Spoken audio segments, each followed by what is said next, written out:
তোমরা পার্ট 2 দেখতে চাইছিলে, আমি তাই পার্ট 2 নিয়ে চলে এসেছি। চলো গোড়া থেকে সবটাই স্টার্ট করি। হ্যালো এভরিওয়ান, আসসালামু আলাইকুম। কেমন আছো? আশা করি ভালোই আছো। আলহামদুলিল্লাহ আমিও ভালো আছি। তখন বাজে 9:30। ঘুম থেকে উঠে একটু দিদিভাইয়ের সঙ্গে লাগছিলাম। তো এইদিকে কাটাকাটি রান্নাবান্না সবটাই স্টার্ট হয়ে গেছে। তো ক্যাপচারটা ভালো করে তুলতে পারিনি। আর এদিকে দেখো মামাতো ভাইয়ের সঙ্গে লাগছিলাম। যাই বলো না কেন, বাচ্চাদের সঙ্গে লাগতে খুবই ভালো লাগে। আর ওর যে পাকা পাকা কথা, বাবারে বাবা, শুনেই শান্তি। তো এখানে আলু পেঁয়াজ পটল চিংড়ি হবে, তা মাছ হবে, অনেক কিছুই হবে ইত্যাদি।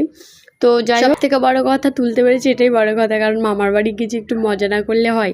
আর মামাতো বোনের সঙ্গে তো প্রচণ্ড মজা করি। আর ওই দিনে না ও ছিল না, ওর পরীক্ষা চলছিল, তাই ভালো করে মজা করতে পারিনি। তো তখন বাজে 2টো, বনু চলেই এসেছিলো।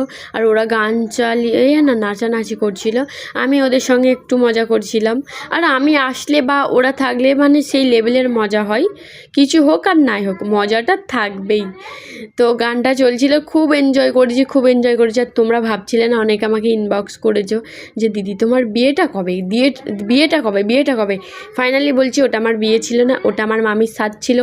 তো তোমাদের সঙ্গে একটু প্র্যাঙ্ক না করলে হয় বলো? আর ভিডিওটা ভালো লাগলে like comment share. Tata bye bye. ভিডিওটা এই পর্যন্ত। আল্লাহ হাফেজ।